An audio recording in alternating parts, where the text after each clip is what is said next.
Assalamualaikum warahmatullahi ta'ala wabarakatuh. Salam sejahtera saudara-saudara sekalian. Alhamdulillah, berjumpa lagi kita di channel Malaysian Respond. Kali ini topik perbahasan kita adalah tentang politik, atau secara khususnya pilihan raya.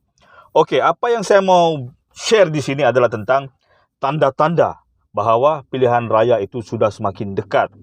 Apakah tanda-tandanya akan saya berikan nanti, tapi sebelum itu seperti biasa kita mukadimah dulu. Oke, sesuatu perkara yang besar sudah pasti sebelum berlaku akan ada dulu petanda ataupun isyarat-isyaratnya. Samalah macam peristiwa terbesar bagi kita umat Islam, yaitu hari kiamat. Akan ada tanda-tandanya. Jika hari kiamat itu merupakan satu yang harus kita percayai sebagai salah satu daripada rukun iman, maka pilihan raya juga kita sebagai rakyat Malaysia harus percayai sebagai sebahagian daripada rukun negara, yaitu kepercayaan kedaulatan undang-undang dan keluhuran dan perlembagaan. Dua rukun tu. Okey, jadi tuan-tuan, seperti mana pentingnya kita percaya pada hari kiamat itu ada faedahnya, begitu jugalah kita percaya bahawa percaya akan berlaku tanda-tanda pilihan raya itu juga ada faedahnya, supaya kita boleh mempersiapkan diri. Kalau untuk hari kiamat, supaya kita boleh memperbanyakkan amal untuk kita bawa sebagai bekal di alam akhirat nanti, alam yang kekal. Begitu juga dengan pilihan raya, supaya nanti kita boleh mempersiapkan diri dengan pilihan, supaya kita boleh membuat pilihan yang bermakna untuk kehidupan kita yang akan datang juga kepada generasi yang berikutnya. Selain daripada itu, kita juga harus menahan godaan, supaya tidak tergoda oleh pancingan-pancingan yang pada peringkat awalnya mungkin menarik, tapi akibatnya nanti di masa akan datang membawa banyak kemudaratan. Okey, jadi tuan-tuan, apakah tanda-tandanya?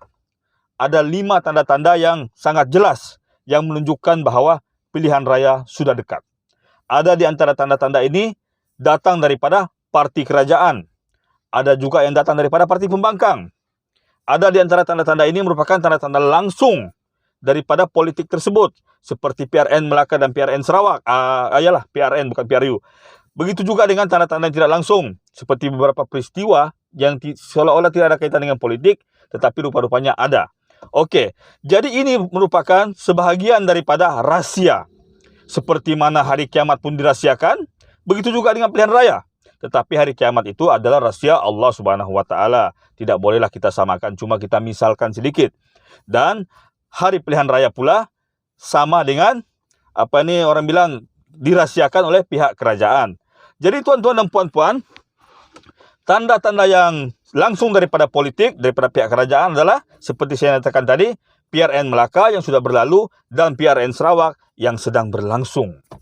Itulah tanda-tanda yang orang cakap budak-budak pun tahu. Tanda-tanda yang sangat jelas. Tetapi ada beberapa petanda yang seolah-olah tidak ada kaitan, tetapi kalau kita fahamkan betul-betul, rupa-rupanya ada. Okey, apakah itu?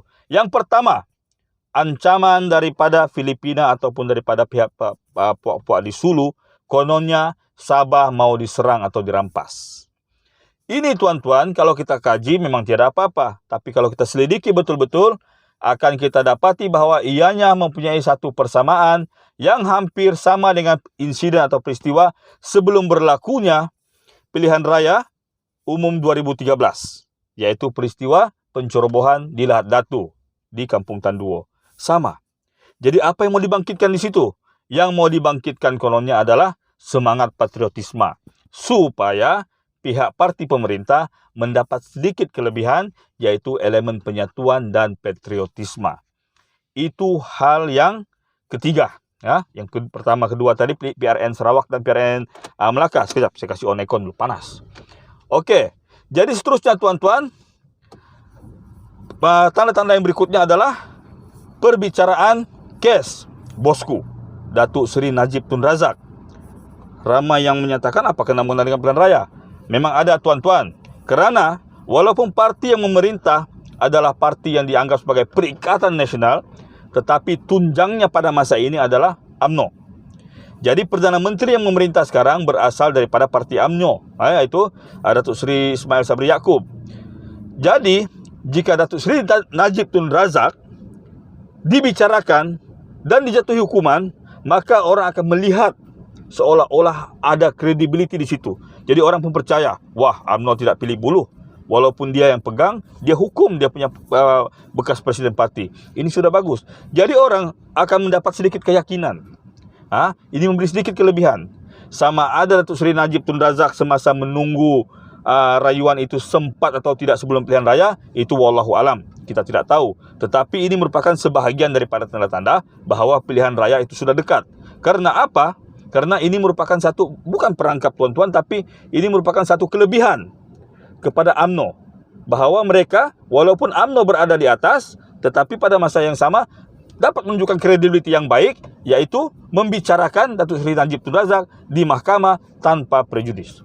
Itu merupakan tanda-tanda daripada parti pemerintah, pilihan raya, perbicaraan, ancaman. Wallahu alam, sama ada hal-hal ini berkait rapat atau satu sama lain yang boleh kita kaitkan, itu terpulang ataupun terserah kepada terjemahan masing-masing. Nah, daripada pihak pembangkang pula, apakah tanda-tanda yang datang daripada diorang?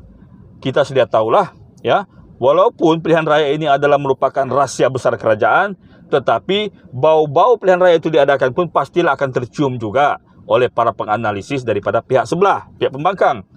Jadi, hampir menyamai insiden pilihan raya 2018 apabila kenaikan harga barang berlaku dengan mendadak. Pada masa itu, isu yang dimainkan oleh pembangkang adalah GST. Tetapi pada kali ini, kenaikan harga barang. Kenapa saya katakan ini merupakan permainan tarik-tarik dari pembangkang? Kerana notabene, ataupun kita sudah sedia maklum, bahawa kebanyakan orang-orang yang terlibat dengan mekanisme naik harga ini adalah merupakan penyokong-penyokong parti pembangkang, yaitu pihak-pihak orang tengah atau orang-orang yang berada di, mempunyai kepentingan di pertengahan jalur kenaikan atau peredaran barangan keperluan. Kenapa saya katakan begitu, tuan-tuan? Pemborong, pengimport, kebanyakannya adalah rata-rata orang yang tinggal di bandar dan penyokong salah satu parti komponen Pakatan Harapan. Kita tidak mau nyatakan, sendiri mau ingat. Oke, itu satu. Kedua, kalau kita lihat, harga barang-barang dapur naik, tapi harga baju, harga barang-barang elektrik, harga kereta tidak naik. Jadi kita nampak, kalau ini merupakan peranan kerajaan, kenaikan harga barang ini merupakan kegagalan kerajaan secara total, tentu semua naik harga. Tapi ini tidak. Coba tuan-tuan pergi check-in di hotel, harga turun. Coba tuan-tuan pergi beli barang-barang elektrik, harga hampir sama ataupun turun. Tetapi kenaikan harga barang-barang dapur merupakan satu petanda jelas bahawa ada pihak tertentu yang mau menjadikan kerajaan sebagai mangsa supaya pada pilihan raya nanti maka akan ada isu yang boleh mereka ketengahkan. Jadi tuan-tuan, terserahlah pada penilaian masing-masing sama ada mau percaya tanda-tanda yang saya berikan atau tidak.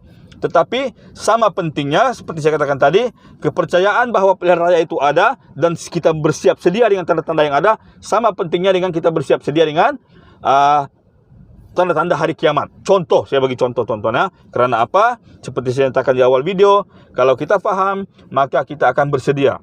Supaya nanti kita tidak akan terpengaruh oleh kempen, kita tidak akan terpengaruh dengan tangki biru, kita tidak akan terpengaruh dengan sampul surat ataupun kenaikan harga barang yang diwar-warkan oleh pihak pembangkang. Masing-masing, saya punya video cukup fair, pembangkang, kerajaan, dua-dua pun saya nyatakan pro dan kontranya. Assalamualaikum warahmatullahi wabarakatuh. Wallahu alam bisawab.